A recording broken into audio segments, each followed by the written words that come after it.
കർത്താവ് ധാരാളമായിട്ട് അനുഗ്രഹിക്കട്ടെ. ദാസിയും കുഞ്ഞുങ്ങളെയും എല്ലാം കർത്താവ് ധാരാളമായിട്ട് അനുഗ്രഹിക്കട്ടെ എന്ന് പ്രാർത്ഥിക്കുന്നു. സ്തോത്രം. നമ്മളെ ദൈവനും കേൾക്കുന്നതിന് വേണ്ടി കർത്താവിന്റെ ദാസനെ നമ്മൾ ക്ഷണിക്കുകയാണ്. എല്ലാവരും പ്രാർത്ഥനയോടുകൂടി ആയിരിക്കണം. നമ്മൾ വളരെ ശ്രദ്ധയോടുകൂടി ദൈവനും ശ്രദ്ധിപ്പാൻ തക്കവണ്ണം എല്ലാവർക്കും കർത്താവ് ഇന്ന് രാത്രിയിലും സഹായിക്കട്ടെ. കർത്താവ് എല്ലാവരെയും അനുഗ്രഹിക്കട്ടെ എന്ന് പ്രാർത്ഥിച്ചുകൊണ്ട് കർത്താവിന്റെ ദാസനെ എല്ലാവിധമായ ബഹുമാനത്തോടും കൂടി ദൈവവചന ശുശ്രൂഷയ്ക്കായി ക്ഷണിക്കുന്നു. കർത്താവിന്റെ ദാസൻ കടന്നു വന്നാലും ദൈവവചനം സംസാരിച്ചാൽ. സ്തോത്രം. Praise the Lord. ഹല്ലേലൂയ. കടന്നു വന്ന എല്ലാ ദൈവമക്കളെയും കർത്താവിൻ്റെ ദാസന്മാരെയും യേശു ക്രിസ്തുവിൻ്റെ നാമത്തിൽ ഞാൻ അനുഗ്രഹിച്ച് പ്രാർത്ഥിക്കുകയാണ്. കർത്താവ് സഹായിക്കേണ്ടതിനായി സ്തോത്രം ചെയ്യുന്നു. ഹല്ലേലൂയ. ദൈവവചനം സംസാരിക്കുന്ന കർത്താവിന്റെ ദാസൻ ലൈനില്ലേ?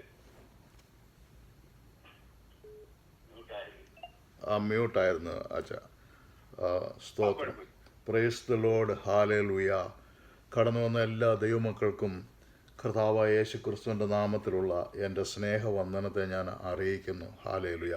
കർത്താവ് ഇന്ന് രാത്രികാലം ദൈവത്തിൻ്റെ വചനവുമായി ഞങ്ങൾ കുറച്ച് പേര് അങ്ങയുടെ സന്നിധിയിലായിരിക്കുവാൻ അവിടുന്ന് നൽകിയ കൃപയോർത്ത് സ്തോത്രം ചെയ്യുന്നു.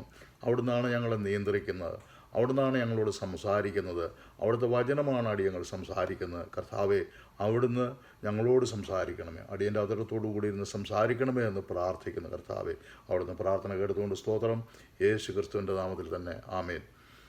നമ്മൾ കഴിഞ്ഞ ആഴ്ച സർദീസ് സഭയെക്കുറിച്ചാണ് നമ്മൾ ചിന്തിച്ചത്. എന്നാൽ അത് പൂർണ്ണമായി പറയുവാൻ കഴിഞ്ഞില്ല. അതുകൊണ്ട് വീണ്ടും നമ്മൾ അതേ വചനങ്ങൾ തന്നെ വീണ്ടും ഇന്ന് രാത്രികാലം ഒരിക്കൽ കൂടി നമുക്ക് വായിക്കാം. നമ്മൾ കേട്ട് തന്നെ ആണെങ്കിൽ പോലും അത് വീണ്ടും നമുക്ക് അതൊന്ന് തറവായി തീരട്ടെ. അതിനായി നമുക്ക് വെളിപ്പാട് പുസ്തകത്തിൻ്റെ 3-ാം അധ്യായത്തിൻ്റെ 2-ാം വാക്യം മുതൽ 6-ാം വാക്യം വരെയുള്ള ഭാഗം വായിക്കാമല്ലോ. ഉണർന്നുകൊള്ളുക, ചാവാറായ ശേഷിപ്പുകളെ ശക്തീകരിക്കുക. ഞാൻ നിന്റെ പ്രവൃത്തി എന്റെ ദൈവത്തിന്റെ സന്നിധിയിൽ പൂർണ്ണതയുള്ളതായി കണ്ടില്ല. ആകയാൽ നീ പ്രാപിക്കുകയും കേൾക്കുകയും ചെയ്ത് എങ്ങനെയെന്ന് ഓർത്ത് അത് കാത്തുകൊള്ളുകയും മാനസാന്തരപ്പെടുകയും ചെയ്യുക. നീ ഉണരാതിരുന്നാൽ ഞാൻ കള്ളനെ പോലെ വരും. ഏത് നാഴികയ്ക്ക് നിന്റെ മേൽ വരുമെന്ന് നീ അറിയുകയുമില്ല. എങ്കിലും ഉടുപ്പ് മലിനമാകാത്ത കുറെ പേർ സർദീസിൽ നിനക്കുണ്ട്. അവർ യോഗ്യന്മാരാകയാൽ വെള്ള ധരിച്ചും കൊണ്ട് എന്നോട് കൂടെ നടക്കും. ജയിക്കുന്നവൻ വെള്ളയുടുപ്പ് ധരിക്കും. അവന്റെ പേർ ഞാൻ ജീവന്റെ പുസ്തകത്തിൽ നിന്ന് മായ്ച്ചു കളയാതെ എന്റെ പിതാവിന്റെ സന്നിധിയിലും അവന്റെ ദൂതന്മാരുടെ മുമ്പിലും അവന്റെ പേർ ഏറ്റുപറയും. ആത്മാവ് സഭകളോട് പറയുന്നത് എന്തെന്ന് ചെവിയുള്ളവൻ കേൾക്കട്ടെ. ആമേൻ. ഹല്ലേലൂയ. സ്തോത്രം. കർത്താവെ, നന്ദിയോട് സ്തുതിക്കുന്നു. കർത്താവിൻ്റെ ദാസനെ ഈ വെളിപ്പാട് പുസ്തകത്തിൻ്റെ തുടക്കത്തിൽ തന്നെ പറഞ്ഞതുപോലെ ഇതിൽ എഴുതിയിരിക്കുന്ന വചനങ്ങളെ വായിച്ച് കേൾപ്പിക്കുന്നവൻ അനുഗ്രഹിക്കപ്പെടും. നിശ്ചയമായും ദൈവത്തിൻ്റെ അനുഗ്രഹം കർത്താവിൻ്റെ ദാസൻ്റെ മേലും കുടുംബത്തിൻ്റെ മേലും ഉണ്ടാകട്ടെ എന്ന് ഞങ്ങൾ ഒരുമനപ്പെട്ട് പ്രാർത്ഥിക്കുകയാണ്. ഹല്ലേലൂയ. സ്തോത്രം. ഹല്ലേലൂയ. നമ്മൾ ഈ സർദീസ് സഭയെക്കുറിച്ച് അതിൻ്റെ പൊളിറ്റിക്കലായിട്ടുള്ള അതിൻ്റെ റിലീജിയസ് ആയിട്ടുള്ള ബാക്ക്ഗ്രൗണ്ടുകൾ നമ്മളൊന്ന് പരിശോധിച്ച് പോകാം, ഒന്ന് ടച്ച് ചെയ്ത് പോകാം നമുക്ക്. ഹല്ലേലൂയ. ദാനിയേലിൻ്റെ പുസ്തകം 2-ാം അധ്യായത്തിൽ നമ്മൾ കാണുന്നുണ്ട്, അവിടെ നെബൂഖദ്നേസർ ചക്രവർത്തി ഒരു സ്വപ്നം കണ്ടു. അദ്ദേഹത്തിന് ആ സ്വപ്നം പെട്ടെന്ന് മറന്നുപോയി. നേരം വെളുത്തപ്പോൾ അദ്ദേഹം വളരെ അസ്വസ്ഥനായി എന്താണ് താൻ കണ്ടതെന്നും എന്താണ് അതിൻ്റെ അർത്ഥമെന്നും അറിയാഞ്ഞിട്ട് അദ്ദേഹം വളരെ അസ്വസ്ഥനായി. നമുക്കറിയാം, രാജാക്കന്മാർക്ക് ഇതുപോലെ ഏത് ജാതിയിൽപ്പെട്ടതാണെങ്കിലും അവർ ദൈവമക്കളെ, എല്ലാവരും കർത്താവിൻ്റെ മക്കളാണല്ലോ, അവരെ നടത്തേണ്ടതിന് വഴികൾ പറഞ്ഞു കൊടുക്കേണ്ടതിന് ദൈവം അവരോട് ഇടപെടാറുണ്ട്. മിസ്രൈമിലെ ഫറവോൻ രാജാവായിരുന്നപ്പോൾ ഫറവോനോടും ദൈവം സ്വപ്നത്തിലൂടെയാണ് ഇടപെട്ടത്. അത് യോസഫ് അതിൻ്റെ അർത്ഥം പറഞ്ഞു കൊടുത്ത് ഫറവോനെ കൊണ്ട് നല്ല കാര്യങ്ങൾ ചെയ്യിപ്പിച്ചതുകൊണ്ട്, കർത്താവ് പറഞ്ഞ കാര്യങ്ങൾ ചെയ്യിപ്പിച്ചതുകൊണ്ട് അവിടെ അനേകർ പട്ടിണി കിടന്ന് മരിച്ചു പോകാതിരിക്കുവാൻ ഇടയായി തീർന്നു. അതുപോലെ ഇപ്പോൾ നെബൂഖദ്നേസർ ചക്രവർത്തിയോട് ദൈവത്തിൻ്റെ അരുളപ്പാട്, ദൈവം പറഞ്ഞിരിക്കുന്ന കാര്യങ്ങളാണ് ഈ സ്വപ്നത്തിലൂടെ കർത്താവ് പറഞ്ഞിരിക്കുന്നത്. ഹല്ലേലൂയ. ഫറവോൻ സ്വപ്നം കണ്ടു. എന്നാൽ ആ സ്വപ്നം എന്ത് എന്ന് പറയുവാനും അതിൻ്റെ അർത്ഥം പറഞ്ഞു തരേണ്ടതിന് വേണ്ടി ഈ നെബൂഖദ്നേസർ ചക്രവർത്തി താൻ പൈസ കൊടുത്ത്, താൻ ഭക്ഷണവും ചിലവും എല്ലാം കൊടുത്ത് ദേശത്ത് ഒരുപാട് ശകുനവാദികളെ, മന്ത്രവാദികളെ, ലക്ഷണവിദ്യക്കാരെയൊക്കെ നിർത്തിയിട്ടുണ്ട്. അവരെല്ലാം വിളിച്ച് കൊട്ടാരത്തിലേക്ക് വിളിപ്പിച്ചു. അവരോട് പറഞ്ഞു, ഞാനൊരു സ്വപ്നം കണ്ടു, അതിൻ്റെ അർത്ഥം എന്തെന്ന് പറഞ്ഞു തരണം. പറഞ്ഞു തന്നില്ല എങ്കിൽ ഞാനത് ഓൾറെഡി വിധി കൽപ്പിച്ചു പോയി, നിങ്ങളെ കഷ്ണം കഷ്ണമായിട്ട് കണ്ടിച്ചു കളയുകയും നിങ്ങളുടെ വീടുകളെല്ലാം കുപ്പക്കുന്നുകളാക്കുകയും ചെയ്യുമെന്ന് വിധി കൽപ്പിച്ചു പോയി. അതുകൊണ്ട് നിങ്ങൾ അതിൻ്റെ അർത്ഥം എന്നോട് പറഞ്ഞു തരിക, ഞാൻ കണ്ട സ്വപ്നം എന്തെന്ന് പറഞ്ഞു തരിക. അവർ പറഞ്ഞു, തിരുമേനിയെ, ഇത് ആർക്കും സാധ്യമായൊരു കാര്യമല്ല, ഭൂമിയിൽ ആർക്കും സാധ്യമായൊരു കാര്യമല്ല. അല്ലെങ്കിൽ ദേവൻ്റെ ആത്മാവുള്ള ഏതെങ്കിലും ഒരു വ്യക്തിക്ക് മാത്രമേ ഇത് കഴിയുള്ളൂ.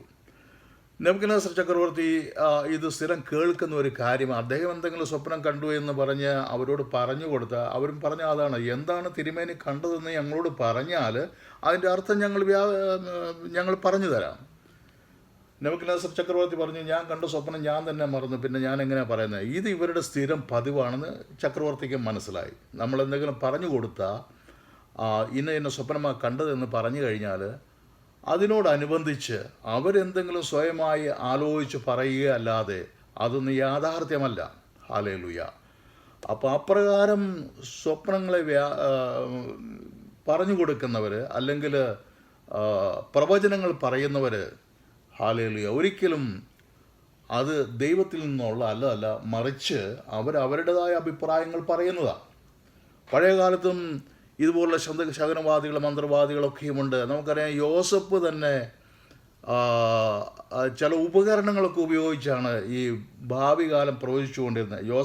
യോസഫ് ആയിരിക്കല്ല, യോസഫിൻ്റെ കാലത്ത് നടന്ന ഒരു സംഭവമാണ് അത്. ഹല്ലേലൂയ. യോസഫ് തൻ്റെ വെള്ളിക്കപ്പ് തൻ്റെ സഹോദരന്മാരുടെ ചാക്കിനകത്ത് കെട്ടിവെച്ചു. പിന്നീട് അത് പിടിച്ചു കൊണ്ടുവന്നു. അപ്പോൾ യോസഫ് പറയുന്ന ഒരു കാര്യമുണ്ട്, ഞാൻ ലക്ഷണം നോക്കുന്ന കപ്പ നിങ്ങൾ കൊണ്ടുപോയത് എന്ന്. ഹല്ലേലൂയ. അപ്പോൾ പണ്ടൊക്കെ ലക്ഷണം നോക്കുന്നതിന് ഉപയോഗിക്കുന്ന പല മാർഗങ്ങളാണ്. ഒന്ന് കപ്പ്, പിന്നെ ഇലക്കകത്ത് മഷിയിട്ട് നോക്കും. പിന്നെ ഇപ്പോഴൊക്കെ നമുക്കറിയാം, തത്തയെ കൊണ്ട് പേപ്പർ എടുപ്പിച്ച് അതിൽ നിന്ന് പറഞ്ഞു കൊടുക്കുക. പിന്നെ ഈ ചെറിയ ശംഖ് മാതിരിയുള്ളതെല്ലാം നിരത്തിയിട്ടിട്ട് അതിനകത്തുനിന്ന് ലക്ഷണം നോക്കി പറഞ്ഞു കൊടുക്കുക, കൈരേഖ നോക്കി പറഞ്ഞു കൊടുക്കുക, മുഖം നോക്കി പറഞ്ഞു കൊടുക്കുക. അങ്ങനെ പല മാർഗങ്ങളുണ്ട്. ഹല്ലേലൂയ. എന്നാൽ ഇതെല്ലാം, ഹല്ലേലൂയ, വെറും വ്യാജമാണെന്നുള്ളതിന് തെളിവാണിത്. ഹല്ലേലൂയ. അങ്ങനെയുള്ളവരുടെ ശിക്ഷ രാജാവ് കൽപ്പിച്ചു കഴിഞ്ഞിരിക്കുന്നു. ഹല്ലേലൂയ. അവരെയൊക്കെയും ഞാൻ കഷ്ണം കഷ്ണമാക്കി നുറുക്കിക്കളയും, അവരുടെ വീടുകളൊക്കെയും കൽക്കുന്നുകളാക്കി കുപ്പക്കുന്നുകളാക്കി മാറ്റിക്കളയുമെന്ന് രാജാവ് കൽപ്പിച്ചിരിക്കുക. ഹല്ലേലൂയ. ഹല്ലേലൂയ. എന്നാൽ ദാനിയേൽ സ്വർഗത്തിലെ ദൈവത്തോട് ചോദിച്ചു, ദൈവമേ, ഇതിൻ്റെ അർത്ഥം ഞാൻ പറഞ്ഞില്ലെങ്കിൽ അവർ ശകുനവാദികളെ, മന്ത്രവാദികളൊക്കെ കൊല്ലുന്ന കൂട്ടത്തിൽ എന്നെയും എൻ്റെ കൂട്ടുകാരെയും അവർ കൊല്ലുവാനിടയുണ്ട്. അതുകൊണ്ട് കർത്താവേ, നീ അതെനിക്ക് വെളിപ്പെടുത്തി തരണം. എല്ലാ രഹസ്യങ്ങളെയും വെളിപ്പെടുത്തുന്ന ദൈവമേ, നീ എനിക്ക് വെളിപ്പെടുത്തി തരണം. അന്ന് രാത്രി ദാനിയേലിന് ആ സ്വപ്നം വെളിപ്പെടുത്തി കൊടുത്തു. നെബൂഖദ്നേസർ കണ്ട ആ സ്വപ്നം, ഹല്ലേലൂയ. നെബൂഖദ്നേസറിൻ്റെ അടുക്കൽ പോയി ദാനിയേൽ പറഞ്ഞു, തിരുമനസ് രാത്രിയിൽ കിടക്കാൻ നേരത്ത് മനസ്സിൽ വ്യാകുലപ്പെട്ടു. ഇനി ഭാവിയിൽ സംഭവിക്കാൻ പോകുന്ന കാര്യങ്ങളെക്കുറിച്ച് തിരുമനസ് വളരെ ഉത്കണ്ഠാകുലനായിരുന്നു. അങ്ങനെ കിടന്നപ്പോൾ തിരുമനസ് ഒരു സ്വപ്നം കണ്ടു. അത് ഒരു ബിംബമായിരുന്നു. അത് തല തങ്കം കൊണ്ടും അതിൻ്റെ കൈയും ചങ്കും വെള്ളി കൊണ്ടും ആയിരുന്നു. ഹല്ലേലൂയ. എന്നാൽ അതിൻ്റെ വയറും ആരയും താമ്രം കൊണ്ടും അതിൻ്റെ തുട ഇരുമ്പ് കൊണ്ടും അതിൻ്റെ കാല് പാതി കളിമണ്ണ് കൊണ്ടും പാതി ഇരുമ്പ് കൊണ്ടുമായിരുന്നു. ഹല്ലേലൂയ. തിരുമനസ് കേട്ട് കഴിഞ്ഞപ്പോൾ വളരെ സന്തോഷം തോന്നി. അത് തന്നെയാണ് തിരുമനസ് കണ്ടത്. എന്നാൽ ഇതിൻ്റെ അർത്ഥം ഞാൻ പറഞ്ഞു തരാമെന്ന് പറഞ്ഞ് തിരുമനസിനോട് പറഞ്ഞു, തല കണ്ട തങ്കം പോലത്തെ തല അത് തിരുമനസ് തന്നെയാണ്, തിരുമനസിൻ്റെ രാജ്യമാണ്. തിരുമനസിൻ്റെ രാജ്യത്തിന് ശേഷം അതിനേക്കാൾ അധികാരം കുറഞ്ഞ മറ്റൊരു രാജ്യം വരും. അതാണ് വെള്ളി കൊണ്ട് ഉണ്ടാക്കിയ അതിൻ്റെ കൈകളും അതിൻ്റെ ചെസ്റ്റ് ഭാഗങ്ങളും. ഹല്ലേലൂയ. പിന്നീട് അതിനേക്കാൾ ശക്തി കുറഞ്ഞ ഒരു രാജ്യം, ഒരു സാമ്രാജ്യം കീഴടക്കി ഇതിനെ പിടിച്ചെടുക്കുവാനിട വരും. അതാണ് താമ്രം കൊണ്ട് കണ്ടതായ ഭാഗങ്ങൾ. പിന്നീട് കുറച്ചും കൂടി ശക്തി കുറഞ്ഞ ഒരു രാജ്യം വരികയാണ്. അതാണ് അത് ഇരുമ്പ് കൊണ്ട് കണ്ട ഭാഗങ്ങൾ എന്ന് പറഞ്ഞ് തിരുമനസിന് സന്തോഷമായി. ദാനിയേലിനെ അഭിനന്ദിച്ചു. ദാനിയേലിൻ്റെ ദൈവത്തെ വണങ്ങുവാനും ഇടയായി തീർന്നു. ഹല്ലേലൂയ. അപ്പോൾ ഇവിടെ ദാനിയേൽ കണ്ട സ്വപ്നം പോലെ തന്നെ അന്ന് ആ പറഞ്ഞ പ്രവചനം അതുപോലെ വള്ളിക്കോ പുള്ളിക്കോ തെറ്റു വരാതെ പിന്നീടുള്ള വർഷങ്ങളിൽ അതുപോലെ സംഭവിക്കുവാനും ഇടയായി തീർന്നു. നെബൂഖദ്നേസറിൻ്റെ ഭരണത്തിന് ശേഷം ഹാലേലുയ അത് മെഡോ പാർഷ്യ കീഴടക്കി. ഹാലേലുയ പേർഷ്യൻ രാജാവായ കോർഷ് അത് ഭരിക്കുവാനിടയായി തീർന്നു. കോർഷ് ഭരിച്ചപ്പോൾ സ്വാഭാവികമായിട്ടും കോർഷ് പേർഷ്യക്കാരനാണ്. പേർഷ്യ എന്നുള്ള ഇറാനിൽ നിന്നുള്ള വളരെയധികം ആൾക്കാർ ഇങ്ങോട്ട് വരികയും അതിൽ പ്രധാനപ്പെട്ട സോൾജേഴ്സ്, പ്രധാനപ്പെട്ട ഓഫീസേഴ്സ്, അവരുടെ കുടുംബങ്ങൾ, അതുപോലെ പുരോഹിതന്മാർ ഒക്കെയും വന്ന് ഈ സർദീസിൽ വന്ന് താമസിക്കുവാനിടയായി തീർന്നു. അങ്ങനെ സർദീസിൽ ഹാലേലുയ അവിടെ മറ്റൊരു മതം കൂടി ഉണ്ടാകുവാൻ, മറ്റൊരു റിലീജിയൻ കൂടി ഉണ്ടാകുവാൻ ഇടയായി തീർന്നു. അതാണ് കഴിഞ്ഞ പ്രാവശ്യം ഞാൻ പറഞ്ഞ സോറോആസ്ട്രിയൻസ് എന്ന ഒരു മതം. ഹാലേലുയ അത് ഇറാനിൽ നിന്ന് കൊണ്ടുവന്ന ഒരു മതമാണ് സോറോആസ്ട്രിയൻസ്. അതിൻ്റെ ദൈവം എന്ന് പറയുന്ന അഹൂറ മസ്ദ എന്ന ആളാണ് അതിൻ്റെ ദൈവം. ഹാലേലുയ അഹൂറ മസ്ദയുടെ പ്രത്യേകത, അദ്ദേഹം വെളിച്ചത്തെ ആരാധിക്കുന്ന, വെളിച്ചത്തിൽ ഉള്ളവനാണ്. അതായത് നല്ല പ്രവർത്തികളെല്ലാം അഹൂറ മസ്ദയുടെയും ചീത്ത പ്രവർത്തികളെല്ലാം അഹിർമാൻ്റേതുമാണ്. ഹാലേലുയ യഹൂറ മസ്ദയുടെ ഓപ്പോസിറ്റായി നിൽക്കുന്ന സാത്താൻ്റെ പേരാണ് അഹിർമാൻ. ഹാലേലുയ അപ്പോൾ ഈ ചീത്തകളെല്ലാം ചെയ്യുന്ന അഹിർമാനാണ്. അപ്പോൾ ചീത്ത പ്രവർത്തികൾ ചെയ്യുന്നവരെ അഹൂറ മസ്ദ തൻ്റെ സഭയിൽ ചേർക്കുകയില്ല. അവന് വേറെ പോയി ചേരാം. അവനോട് ക്ഷമിക്കുന്ന പ്രശ്നവുമില്ല. അവന് ചീത്തയായി തന്നെ ജീവിക്കട്ടെ, അവന് ലാസ്റ്റിൽ അവൻ്റെ പ്രതിഫലം ലഭിക്കും എന്നുള്ള ഒരു മതമായിരുന്നു അത്. അത് പ്രധാനമായിട്ടും അഗ്നിയെ ആരാധിക്കുന്നവരാ. ഹാലേലുയ അവരുടെ ടെമ്പിളുകളൊക്കെ പണിതിട്ട് ആ ടെമ്പിളിനകത്ത് ഒരു ഓൾട്ടറുണ്ട്. അവിടെ തീയിട്ട് കത്തിച്ച് അതിനെ വണങ്ങി അതിന് ചുറ്റും ഡാൻസൊക്കെ ചെയ്ത് ആരാധിക്കുന്ന ഒരു സംവിധാനമായിരുന്നു അത്, ഈ സൊറാസ്ട്രിയൻസ് വർഷിപ്പ് എന്ന് പറയുന്നത്.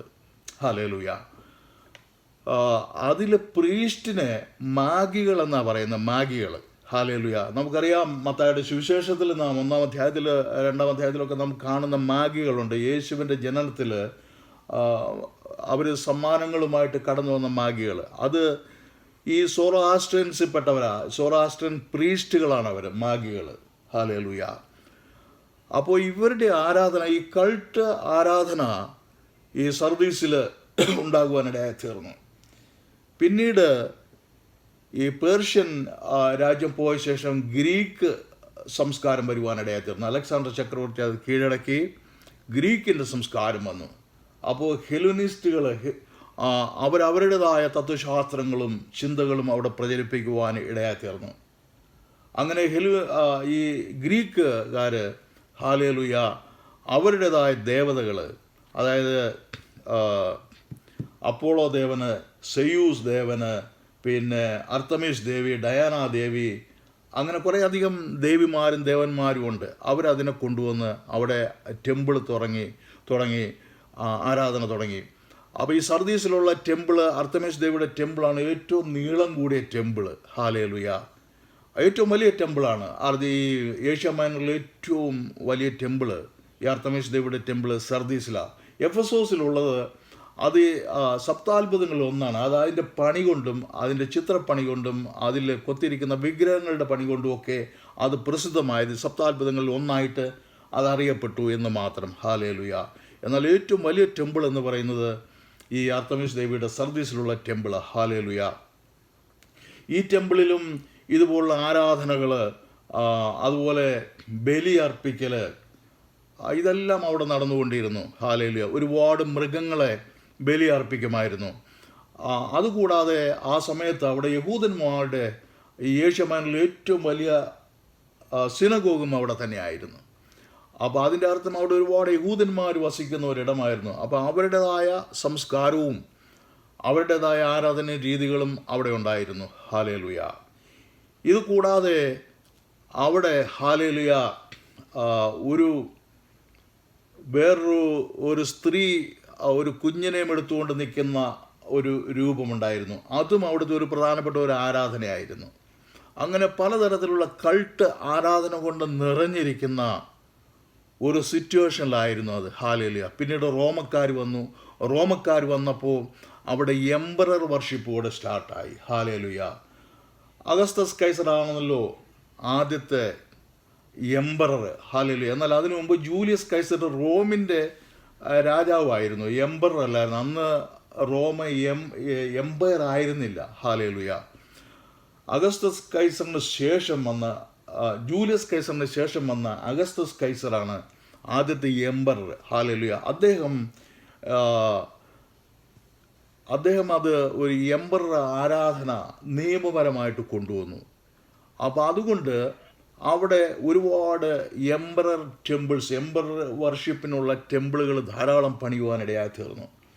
അപ്പോൾ അങ്ങനെ ഒരു കൾട്ട് കൂടി അവിടെ വരുവാനിടയായി തീർന്നു. അപ്പോൾ പലതരത്തിലുള്ള മതങ്ങൾ, എന്നാൽ ഈ മതങ്ങളൊക്കെയും ഈ റിലീജിയനൊക്കെയും ഇത് ഗവൺമെൻറ് രജിസ്റ്റേർഡ് ലൈസൻസ് ഉള്ള മതങ്ങളായതുകൊണ്ട് അവർക്കാർക്കും വലിയ പ്രശ്നങ്ങളില്ല. അവർ തമ്മിൽ പരസ്പരം ക്ലാഷ് ഉണ്ട്. അതായത് അവരുടെ വിശ്വാസത്തിൻ്റെ ഡോക്ടറിനൽ വിശ്വാസങ്ങളുണ്ട് എങ്കിലും അവർ തമ്മിൽ ഒരു ക്ലാഷ് ഇല്ല. കാരണം ഗവൺമെൻറ് പ്രൊട്ടക്റ്റ് ചെയ്യുന്നുണ്ട്. ഗവൺമെൻറ് പ്രൊട്ടക്റ്റ് ചെയ്യാനുള്ള മെയിൻ കാരണം ഇവരുടെ ആരാധനയിലൊക്കെയും ബലിയർപ്പണം നടക്കുന്നുണ്ട്. ഹാലേലുയ. ഈ ബലിയർപ്പണത്തിലൂടെ ഒരുപാട് മൃഗങ്ങളെ കൊല്ലുകയും അതിലൂടെ ഈ ക്ഷേത്രത്തിനെല്ലാം ഒരുപാട് റവന്യൂ ലഭിക്കുകയും ചെയ്യും. ഈ റവന്യൂയുടെ ഭൂരിഭാഗവും ഗവൺമെൻറ്റിലേക്കാണ് പോകുന്നത്. ഹാലേലുയ. അങ്ങനെ ഈ വിഗ്രഹങ്ങളൊക്കെ ഉണ്ടാക്കി വിൽക്കുകയും ഒക്കെ ചെയ്ത് ഗവൺമെൻറ്റിന് ഒരുപാട് റവന്യൂ കിട്ടും.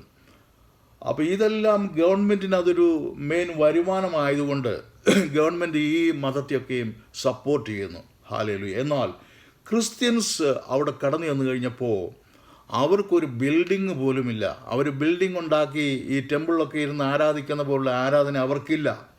അവരേതെങ്കിലും മരത്തിൻ്റെ ചോട്ടിലോ ആരുടെയെങ്കിലും വീട്ടിലൊക്കെയാണ് അവർ ആരാധിക്കുന്നത്. അവർക്ക് ബലിയില്ല. ഹാലേലുയ. ഒരു മൃഗങ്ങളെപ്പോലും അവർ ബലി കഴിക്കുന്നില്ല. അവരിൽ നിന്ന് യാതൊരു റവന്യൂ കിട്ടുന്നില്ല. ഹാലേലുയ. അത് തന്നെയല്ല, ഇവരുടെ ഈ ക്രിസ്ത്യൻസിൻ്റെ മതം ക്രിസ്ത്യൻസ് അധികമായി വരുന്നത് കൊണ്ട്, കൂടുതൽ പേരും ക്രിസ്ത്യൻസിലേക്ക് വരുന്നത് കൊണ്ട് രാജ്യത്തിൻ്റെ റവന്യൂ കുറഞ്ഞുകൊണ്ടിരിക്കുക. ഈ ക്രിസ്ത്യൻസിലേക്ക് വരുന്നവരാരും മൃഗങ്ങളെ കൊണ്ടുവന്ന് ബലി കഴിക്കുകയില്ല, വിഗ്രഹങ്ങൾ വാങ്ങിക്കുകയില്ല. അപ്പോൾ ഇവരുടെ ബിസിനസ്സിന് വളരെയധികം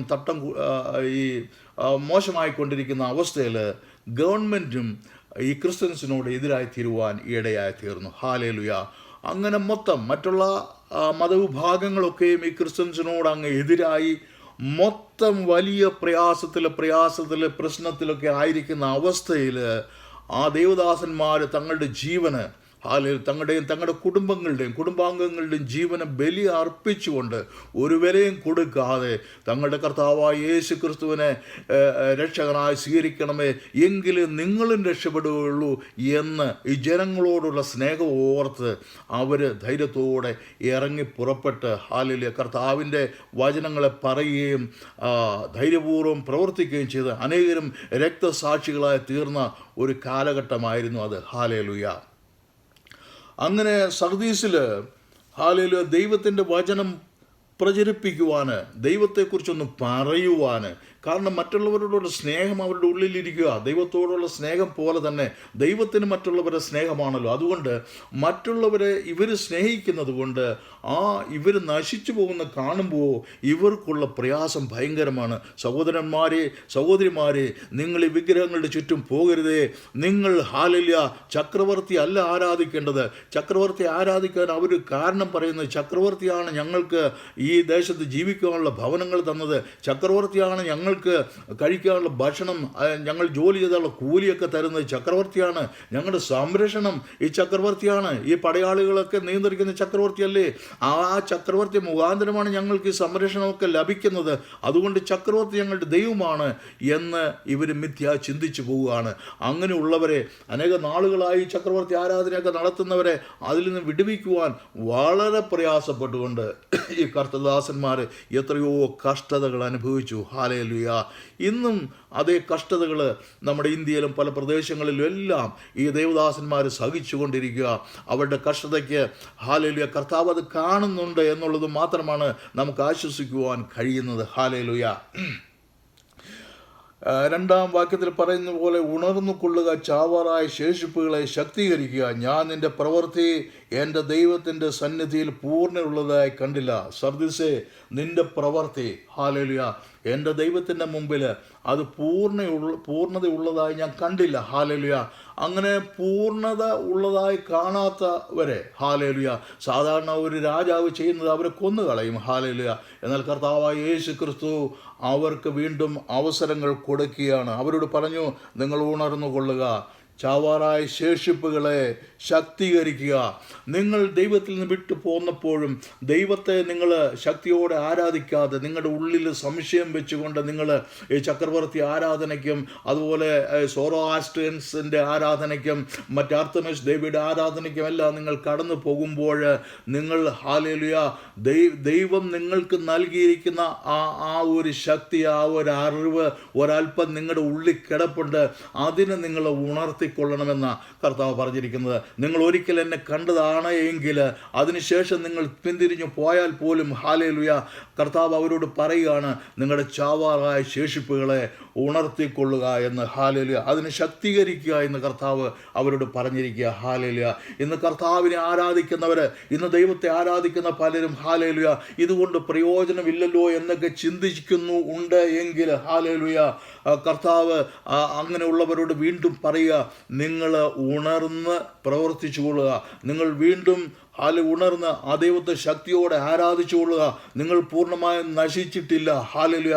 എന്നാൽ നിങ്ങൾ ശേഷിച്ചിരിക്കുന്ന എൻ്റെ ആത്മാവിനെ ശക്തീകരിപ്പിക്കുക എന്ന് കർത്താവ് അവരോട് പറയുവാൻ ഇടയായി തീർന്നു. ഹല്ലേലൂയ. ഹല്ലേലൂയ. 2 തിമോത്തിയോസ് 1:6 2 തിമോത്തിയോസ് 1:6 അവിടെ പൗലോസ് തിമോത്തിയോസിനോട് പറയുന്ന ഒരു കാര്യമുണ്ട്. ഹല്ലേലൂയ. അതുകൊണ്ട് എൻ്റെ കൈവപ്പിനാൽ നിന്നിലുള്ള ദൈവത്തിൻ്റെ കൃപാവരം ജ്വലിപ്പിക്കണമെന്ന് നിന്നെ ഓർമ്മപ്പെടുത്തുന്നു. ഹല്ലേലൂയ. എൻ്റെ കൈവപ്പിനാൽ നിന്നിലുള്ള ദൈവത്തിൻ്റെ കൃപാവരം ജ്വലിപ്പിക്കണമെന്ന് ഞാൻ നിന്നെ ഓർമ്മിപ്പിക്കുന്നു എന്ന് പൗലോസ് തിമോത്തിയോസിനോട് പറയുക. ഹല്ലേലൂയ. തിമോത്തിയോസേ, നിനക്ക് എൻ്റെ കൈവപ്പിനാൽ ദൈവത്തിൽ ലഭിച്ച ചില കൃപാവരങ്ങളുണ്ട്. ആ കൃപാവരങ്ങൾ നീ ജ്വലിപ്പിക്കണം. അത് നീ വിട്ടുകളഞ്ഞ് നീ തണുത്ത് ഇരുന്ന് കഴിഞ്ഞാൽ അത് ജ്വലിക്കുകയില്ല. അത് ജ്വലിപ്പിക്കണമെന്ന് തിമോത്തിയോസ് കർത്താവ് കൊടുത്തിരിക്കുന്ന ആ ഗിഫ്റ്റ്, ആ ദാനത്തെ നീ ജ്വലിപ്പിക്കണമെന്ന് പൗലോസ് തിമോത്തിയോസിനോട് പറയുക. ഹല്ലേലൂയ. ഹല്ലേലൂയ. ഒരു ലൈറ്റ് ഹൗസിൻ്റെ കീപ്പർ ഹല്ലേലൂയ രാത്രിയിൽ കിടന്ന് ഉറങ്ങിപ്പോയാൽ എന്തു സംഭവിക്കും? ഹല്ലേലൂയ. ലൈറ്റ് ഹൗസിൻ്റെ കീപ്പർ എപ്പോഴും വളരെ ജാഗ്രതയുള്ളവനായിരിക്കണം. അതിൻ്റെ ചിമ്മിനികളെല്ലാം തുടച്ച് വൃത്തിയാക്കണം. അതിൻ്റെ ലൈറ്റുകൾ ശക്തി കൂട്ടണം. കാരണം കപ്പൽ വരുന്ന സമയമാകുമ്പോൾ ആ ലൈറ്റുകളെല്ലാം നല്ല ഭംഗിയായിട്ട് പ്രകാശിപ്പിക്കണം. ഇല്ലെങ്കിൽ ആ കപ്പലുകൾക്ക് എന്ത് സംഭവിക്കും? കപ്പലുകൾ ചിലപ്പോൾ കൂട്ടിയിടിച്ചെന്ന് വരാം, അല്ലെങ്കിൽ കരയിൽ തീരത്തുള്ള വലിയ പാറക്കെട്ടുകളിൽ ഇടിച്ച് തകർന്നു പോയി എന്ന് വരാം. അങ്ങനെ വരുമ്പോൾ അനേക മനുഷ്യർ മരിച്ചു പോയി എന്ന് വരാം. ഹല്ലേലൂയ. അപ്പോൾ ലൈറ്റ് ഹൗസ് കീപ്പർ ഉണർവുള്ളവനായി ഇരുന്നില്ല എങ്കിൽ അനേക ആത്മാക്കൾ മരിക്കുവാൻ ഇടയായിത്തീരും. അതുതന്നെയാണ് ഹല്ലേലൂയ. നമ്മളും ഹല്ലേലൂയ ഉണർവോടെ ഇരുന്നില്ല എങ്കിൽ ആത്മാക്കൾ മരിക്കുവാൻ ഇടയായിത്തീരും. ഹല്ലേലൂയ. നാം തന്നെയല്ല, മറ്റുള്ള ആത്മാക്കൾ മരിക്കുവാൻ ഇടയായിത്തീരും. നാം ഉണർന്നിരിക്കണം. ഹല്ലേലൂയ. ഹല്ലേലൂയ. അപ്പോൾ അതിനായി നമ്മൾക്ക് ലഭിച്ചിരിക്കുന്ന കൃപാവരങ്ങൾ, നമുക്ക് ഓരോരുത്തർക്കും ലഭിച്ചിരിക്കുന്ന ദൈവസന്നിധിയിൽ വന്നപ്പോൾ നമുക്ക് ലഭിച്ചിരിക്കുന്ന ഓരോ കൃപാവരങ്ങളുണ്ട്. ചിലർക്ക് പ്രാർത്ഥിക്കുവാനുള്ള കൃപാവരങ്ങളായിരിക്കും, ചിലർക്ക് ചിലപ്പോൾ പ്രസംഗിക്കുവാനുള്ള കൃപാവരങ്ങളായിരിക്കാം, ചിലർക്ക് ചിലപ്പോൾ പാടുവാനുള്ള കൃപാവരങ്ങളായിരിക്കാം, ചിലർക്ക് രോഗസൗഖ്യത്തിനുള്ള കൃപാവരങ്ങളായിരിക്കാം, ചിലർക്ക് അന്യഭാഷയിൽ സംസാരിക്കാനുള്ള കൃപാവരങ്ങളായിരിക്കാം, ചിലർക്ക് മറ്റുള്ളവർക്ക് വേണ്ടി പ്രാർത്ഥിക്കാനുള്ള കൃപാവരങ്ങളായിരിക്കാം. ഈ കൃപാവരങ്ങൾ അത് തണുത്തു പോകാതെ അതിന് ജ്വലിപ്പിക്കണം. അത് ഹല്ലേലൂയ. നാം ഹല്ലേലൂയ എപ്പോഴും പ്രാർത്ഥനയിൽ നിരന്തരം ഉള്ളവരായിരിക്കണം. ഡെയിലി പ്രെയർ ചെയ്യുന്നവരായിരിക്കണം. ഡെയിലി പ്രാർത്ഥന നിത്യവും പ്രാർത്ഥിക്കുന്നവരായിരിക്കണം. രാവിലെയും സന്ധ്യയെങ്കിലും പ്രാർത്ഥിക്കുന്നവരായിരിക്കണം. ചർച്ചിൽ പോയി കൂട്ടത്തോടെ പ്രാർത്ഥിക്കുന്നവരായിരിക്കണം. ഹല്ലേലൂയ. അതുപോലെ നമ്മുടെ ഒരു ടൈമുണ്ടല്ലോ, നമുക്ക് ദൈവം തന്നിരിക്കുന്ന ഒരു സമയമുണ്ട്. ആ സമയം അടുക്കാറായി എന്ന് ചിന്തിച്ചുകൊണ്ട്, ആ ടൈമിനെ കുറിച്ച് ചിന്തിച്ച്, ദൈവത്തിൻ്റെ വരവ് അടുത്തിരിക്കുന്നു എന്ന് ചിന്തിച്ചുകൊണ്ട് നാം വളരെ ജാഗ്രതയോടെ ഇരിക്കുന്നവരായി തീരണം. ഹല്ലേലൂയ. ഫാസ്റ്റിങ്ങോടെ, ഹല്ലേലൂയ, ഉപവാസത്തോടെ നാം നമ്മുടെ ഉപവാസം ചെയ്യുമ്പോൾ നമ്മുടെ ഹല്ലേലൂയ ദൈവത്തിൽ നിന്ന് നാം കേൾക്കേണ്ടതായ കാര്യങ്ങൾ കേൾക്കുവാൻ, നമ്മുടെ കാതുകളെ കൂർപ്പിക്കുവാൻ കഴിയും നാം ഫാസ്റ്റ് ചെയ്താൽ. ഹല്ലേലൂയ. അങ്ങനെ നാം ഫാസ്റ്റിങ്ങോടുകൂടി നാം ആയിരിക്കണം. ഹല്ലേലൂയ. അതുപോലെ നാം ഹല്ലേലൂയ നല്ല സാക്ഷ്യമുള്ളവരായി തീരണം. നമ്മുടെ സാക്ഷ്യത്തിലൂടെ, നമ്മുടെ പ്രാർത്ഥനയിലൂടെ നമ്മുടെ കൃപാവരം ജ്വലിപ്പിക്കുമെങ്കിൽ, ഹല്ലേലൂയ, നാം ഉപവാസത്തിലൂടെയൊക്കെ നാം നമ്മുടെ കൃപാവരം ജ്വലിപ്പിക്കുമെങ്കിൽ, ഹല്ലേലൂയ, നാം ഉണർവുള്ളവരായി തീരുവാൻ ഇടയായിത്തീരും. നാം പ്രകാശമുള്ളവരായി തീരുവാൻ ഇടയായിത്തീരും. ഹല്ലേലൂയ. ഹല്ലേലൂയ. ഇന്നും ഹല്ലേലൂയ 2 രാജാക്കന്മാർ 4:1 മുതൽ 2 രാജാക്കന്മാർ 4:1 മുതൽ 4 വരെയുള്ള വാക്യങ്ങളിൽ ഇപ്രകാരം കാണുന്നു. ഹല്ലേലൂയ. അവിടെ എലീശ പ്രവാചകൻ്റെ അടുക്കൽ എലീശ പ്രവാചകൻ്റെ ദാസനായിരുന്ന ഒരു വ്യക്തിയുടെ ഭാര്യ വന്ന് എലീശ പ്രവാചകനോട് പറഞ്ഞു, എൻ്റെ ഭർത്താവ് നിൻ്റെ ദാസനും യഹോവയിൽ വിശ്വസിക്കുന്ന ഒരുവനുമായിരുന്നുവല്ലോ. ഹല്ലേലൂയ. എന്നാൽ അവൻ മരിച്ചുപോയി.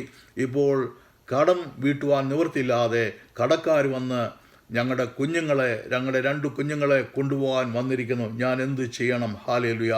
എലീശ ചോദിച്ചു, നിനക്ക് എന്തുള്ളൂ? അവൾ പറഞ്ഞു, ഒരു ഭരണി എണ്ണയുണ്ട്. ഹല്ലേലൂയ. എലീശ പറഞ്ഞു, നീ പോയി നിൻ്റെ അയൽവക്കത്തുള്ളവരുടെ കയ്യിൽ നിന്ന് വെറും കാലിപ്പാത്രം വാങ്ങിച്ച് കൊണ്ടുവരിക. എന്നിട്ട് നിനക്കുള്ള എണ്ണ ആ പാത്രങ്ങളിലേക്കൊക്കെ പകരുക. എന്തുമാത്രം പാത്രം നീ വാങ്ങിച്ചുകൊണ്ട് വരാൻ പറ്റുമോ അത്രയും പാത്രം വാങ്ങിച്ചുകൊണ്ട് വന്ന് നിൻ്റെ ഭരണിയിലെ എണ്ണ നീ ആ പാത്രങ്ങളിലേക്ക് പകരുക. അവളുടെ കയ്യിലുള്ള ഒരു ഭരണി എണ്ണ അവൾ ആ ഭരണിയേക്കാൾ വലിയ പാത്രമായിരിക്കാം. ആ പാത്രത്തിലേക്ക് പകരുമ്പോൾ ആ പാത്രം നിറയെ എണ്ണ വരുവാനിടയായിത്തീരും. വീണ്ടും അടുത്ത പാത്രത്തിലേക്ക് ആ എംറ്റി ആയിട്ടുള്ള ഭരണി പകരുമ്പോൾ വീണ്ടും അടുത്ത പാത്രവും നിറയുവാനിടയായിത്തീരും. അങ്ങനെ ഒരുപാട് പാത്രങ്ങൾ അവൾ എണ്ണ നിറച്ചെടുത്തു. അപ്പോൾ എലീശ പ്രവാചകൻ പറഞ്ഞു, ഇനി നീ ആ എണ്ണ പോയി വിറ്റ് നിൻ്റെ കടം വീട്ടുക, ബാക്കിയുള്ളത് നിൻ്റെ ചെലവിനുമായി ഉപയോഗിച്ചു കൊള്ളുക എന്ന് പറയുവാൻ ഇടയായി തീർന്നു. ഹല്ലേലൂയ. അപ്പോൾ കർത്താവ് ഒരല്പമേ തരികയുള്ളൂ. ഹല്ലേലൂയ. ഒരല്പം മതി. ഹല്ലേലൂയ. മറിയോട് പറഞ്ഞതുപോലെ അല്പം മതി. ഹല്ലേലൂയ.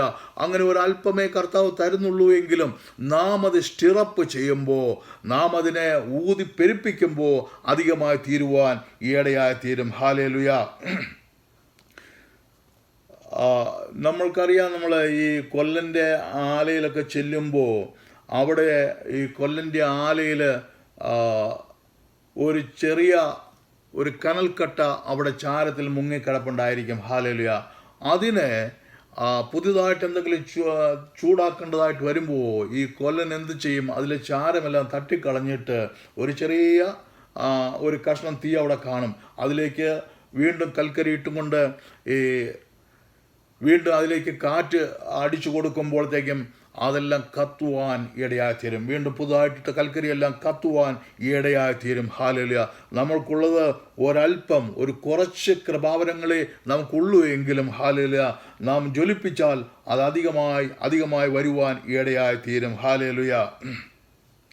അതിന് 3-ാമത്തെ വാക്യം, ആയാൽ നീ പ്രാപിക്കുകയും കേൾക്കുകയും ചെയ്തത് എങ്ങനെ എന്ന് ഓർത്ത് അത് കാത്തുകൊള്ളുകയും മാനസാന്തരപ്പെടുകയും ചെയ്യുക. നീ ഉണരാതിരുന്നാൽ ഞാൻ കള്ളനെ പോലെ ഏത് നാഴികയ്ക്കും നിന്റെ മേൽ വരുമെന്ന് നീ അറിയുകയുമില്ല. ഹല്ലേലൂയ.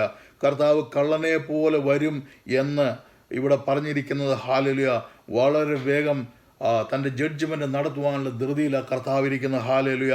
ഏത് സമയത്തും കള്ളനെ പോലെ വരുവാൻ ഇടയുണ്ട്. ഹല്ലേലൂയ. നമുക്കറിയാം കന്യകമാരുടെ കഥകൾ നമുക്കറിയാം. ഹല്ലേലൂയ.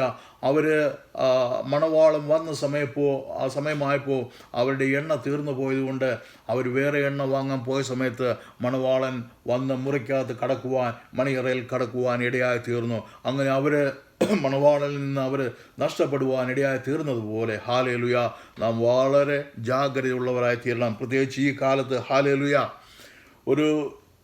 ഷോപ്പ് കീപ്പർ രാത്രി തൻ്റെ കടയടച്ച് വീട്ടിൽ വന്നു കഴിഞ്ഞപ്പോൾ അവിടെ കുറച്ച് ആൾക്കാർ പറഞ്ഞു, ഇന്ന് രാത്രി നമ്മുടെ പട്ടണത്തിൽ ഒരുപാട് കള്ളന്മാർ ഇറങ്ങുവാനുള്ള സാധ്യത കാണുന്നുണ്ട്, അങ്ങനെ കേൾക്കുന്നുണ്ട്. അതുകൊണ്ട് ഞങ്ങളൊക്കെ പോയി അവിടെ കാവലിരിക്കാൻ പോവുക, നീ വന്നാൽ നിൻ്റെ കട നിനക്ക് സൂക്ഷിക്കാമെന്ന് പറഞ്ഞു. അപ്പോൾ ഈ മനുഷ്യൻ പറഞ്ഞു, ഞാൻ വളരെ ടയർഡായിട്ടാണ് വീട്ടിലേക്ക് വന്നത്, അതുകൊണ്ട് ഇന്ന് എനിക്ക് വരാൻ സാധ്യമല്ല, ഞാൻ നാളെ വന്ന് വേണ്ടതുപോലെ എല്ലാം ചെയ്തു കൊള്ളാം, നിങ്ങൾ പൊക്കോ എന്ന് പറഞ്ഞ് അവരെ പറഞ്ഞു വിടുവാൻ ഇടയായി തീർന്നു. എന്നാൽ എന്ത് സംഭവിച്ചു? അന്ന് രാത്രി അവൻ്റെ കട മോഷ്ടിക്കപ്പെടുവാൻ ഇടയായിത്തീർന്നു. കടയിലുള്ള എല്ലാ സാധനങ്ങളും മോഷ്ടിക്കപ്പെടുവാൻ ഇടയായിത്തീർന്നു. ഹല്ലേലൂയ. രക്ഷ എന്നുള്ളത് ഇന്നത്തെ ദിവസമാണ്. ഹല്ലേലൂയ. അത് നാം കർത്താവ് ഹല്ലേലൂയ നമ്മളോട് ഇന്ന് എന്ന് പറഞ്ഞാൽ അത് ഇന്ന് തന്നെയാണ് ആ രക്ഷ എന്നുള്ളത് നാം ഓർത്ത് വളരെ അധികം ശ്രദ്ധയോടെ ജീവിക്കേണ്ടതായ ഒരു കാലഘട്ടമാണ്. ഹല്ലേലൂയ. അതിൻ്റെ 4-5 വാക്യങ്ങൾ, എങ്കിലും ഉടുപ്പ് മലിനമാകാതെ കുറേ പേര് സർദീസിൽ നിനക്കുണ്ട്, അവർ യോഗ്യന്മാരാകിയാൽ വെള്ള ധരിച്ചും കൊണ്ട് എന്നോട് കൂടെ നടക്കും. ഹല്ലേലൂയ. ഈ സർദീസിൽ കുറച്ച് പേര് ഹല്ലേലൂയ വെള്ള ഉടുപ്പ് ധരിച്ച്, എങ്കിലും ഉടുപ്പ് മലിനമാക്കാത്ത കുറച്ച് പേര് സർദീസിൽ ഉണ്ട് എന്ന് കർത്താവോട് സാക്ഷ്യപ്പെടുത്തുവാൻ ഇടയായി തീർന്നു. ഹല്ലേലൂയ. അപ്പോൾ ഈ തരത്തിലുള്ള അതായ കൾട്ടായിട്ടുള്ള ആരാധനകൾ കണ്ടമാനം വ്യാപരിക്കുമ്പോൾ, തെറ്റായ രീതിയിലുള്ള പ്രവണതകളൊക്കെയും അവിടെ നടക്കുമ്പോൾ, ഹല്ലേലൂയ, കുറച്ച് പേര് ഉടുപ്പ് മലിനമാകാതെ അവിടെ എനിക്കുണ്ട് എന്ന് കർത്താവോട് പറയുവാൻ ഇടയായി തീർന്നു. ഹല്ലേലൂയ. ഒരിക്കൽ ഒരു മഡ്ഡി പരേഡ്, ചെളിയിലൂടെയുള്ള ഒരു പരേഡ് സംഘടിപ്പിക്കുവാൻ ഇടയായി തീർന്നു. അപ്പോൾ അതിൽ തങ്ങൾ ഇട്ടിരിക്കുന്ന വെള്ള വസ്ത്രമാണ് ധരിച്ചിരിക്കുന്ന. ആ വെള്ള വസ്ത്രത്തിൽ ഒരു തുള്ളി പോലും ചേറ് പറ്റാതെ അതിൻ്റെ ഫൈനൽ പോയിന്റിൽ എത്തുന്നവർക്കാണ് സമ്മാനം കിട്ടുന്നത്. അങ്ങനെ കുറച്ച് പേരൊക്കെ നടന്നവരുടെ മേത്തെല്ലാം ചെളി പുരളുവാൻ ഇടയായി തീർന്നു. എന്നാൽ ഹല്ലേലൂയ, ഒരു വ്യക്തി ഫൈനൽ പോയിന്റിൽ വന്നു കഴിഞ്ഞപ്പോൾ ആ മനുഷ്യൻ്റെ ശരീരത്തിൽ യാതൊരു അഴുക്കുമുണ്ടായിരുന്നില്ല. ഹല്ലേലൂയ. കാരണം അദ്ദേഹം വളരെ ശ്രദ്ധയോടെ ഹല്ലേലൂയ ഒരു ശകലം പോലും അഴുക്ക് തെറിക്കാതെ തൻ്റെ ഉടുപ്പിലേക്ക് പറ്റാതെ വണ്ണം തൻ്റെ കൈകൾ കൊണ്ട് മറച്ച് വളരെ സൂക്ഷിച്ച് ശ്രദ്ധിച്ച് നടന്നതുകൊണ്ട് ഒരു തുള്ളി ചേർപ്പ് പോലും അദ്ദേഹത്തിൻ്റെ വസ്ത്രത്തിലേക്ക് വരുവാനിടയായി തീർന്നില്ല. ഹല്ലേലൂയ. എന്താണ് അതിൻ്റെ അർത്ഥം? ഇന്നും ഹല്ലേലൂയ കർത്താവായ യേശു ക്രിസ്തുവിനെ നോക്കി സഞ്ചരിക്കുന്നുവെങ്കിൽ യാതൊരു തരത്തിലുള്ള ചേറും നമ്മുടെ ജീവിതത്തിൽ വരുവാനിടയായി തീരില്ല. മത്സ്യം കടലിൽ വളരുന്നു, എന്നാൽ അതിനെ നാം കറി വയ്ക്കുമ്പോൾ വീണ്ടും നാം അതിൽ ഉപ്പിടേണ്ടതായി വരും. ഹല്ലേലൂയ. ഉപ്പിൽ ജീവിക്കുന്ന മത്സ്യമാ, അതിൻ്റെ ദേഹത്തേക്ക് ഒരല്പം പോലും ഉപ്പ് പിടിക്കുകയില്ല എന്നതുപോലെ ഹല്ലേലൂയ നമ്മുടെ ജീവിതത്തിൽ കറ പറ്റാതെ വണ്ണം കർത്താവായ യേശു ക്രിസ്തുവെ നോക്കിയാണ് നാം നടക്കുന്നതെങ്കിൽ നമ്മുടെ ജീവിതത്തിൽ അനർത്ഥങ്ങളൊന്നും സംഭവിക്കുകയില്ല. ഹല്ലേലൂയ. ഇന്നത്തെ ഈ ലോകത്ത് ഹല്ലേലൂയ നാം കാണുവാൻ പാടില്ലാത്തത് വളരെ പരസ്യമായി കാണുന്ന ഒരു അന്തരീക്ഷമായി ഇന്നത്തെ കാലത്ത്. ഹല്ലേലൂയ. നമുക്ക് കേൾക്കുവാൻ സാധിക്കാത്ത പല കാര്യങ്ങൾ കേൾക്കുന്ന ഒരു കാലഘട്ടമായി ഈ കാലഘട്ടം. ഹല്ലേലൂയ. നാം അപ്രകാരം ഈ സർദീസിലെ ഈ വിശുദ്ധന്മാർ നടന്നതുപോലെ നാം വളരെ ശ്രദ്ധയോടെ വിശുദ്ധതയോടെ നടക്കേണ്ട ഒരു കാലഘട്ടമാണ് ഇത് എന്ന് കർത്താവിൻ്റെ വചനം നമ്മളോട് പറയുക. ഹല്ലേലൂയ. ആയതുകൊണ്ട് നമുക്കും ഈ കാലഘട്ടത്തിൽ നമ്മൾ ശ്രദ്ധയോടെ നടക്കുന്നുവെങ്കിൽ കർത്താവ് നമുക്ക് തന്നിരിക്കുന്ന വാഗ്ദത്തം, ജയിക്കുന്നവന് വെള്ളയുടുപ്പ് ധരിക്കും, അവൻ്റെ പേര് ഞാൻ ജീവൻ്റെ പുസ്തകത്തിൽ മായ്ച്ചു കളയാതെ എൻ്റെ പിതാവിൻ്റെ സന്നിധിയിലും അവൻ്റെ ദൂതന്മാരുടെ മുമ്പിലും അവൻ്റെ പേര് ഏറ്റുപറയും. ഹല്ലേലൂയ. കർത്താവ് ഒന്നാമതായി നമുക്ക് വേണ്ടി ചെയ്യുന്നത് ഹല്ലേലൂയ വെള്ളയുടുപ്പ് ധരിച്ചും കൊണ്ട് അവൻ്റെ കൂടെ നടക്കും. ഹല്ലേലൂയ. നിത്യതയിൽ നാം കർത്താവിനോട് കൂടി നടക്കുവാൻ ഇടയായി തീരും. അടുത്തതായി ജീവൻ്റെ പുസ്തകത്തിൽ നിന്ന് നമ്മുടെ പേര് മായ്ച്ചു കളയുകയില്ല. മൂന്നാമതായിട്ട് ഹല്ലേലൂയ അവൻ ദൂതന്മാരുടെ മുമ്പിലും പിതാവിൻ്റെ മുമ്പിലും നമ്മുടെ പേര് ഏറ്റുപറയുവാൻ ഇടയായിത്തീരും. ഹല്ലേലൂയ. എത്ര വലിയ സൗഭാഗ്യമായ ഒരു സമ്മാനമാണ് നമ്മളെ കാത്തിരിക്കുന്നത്.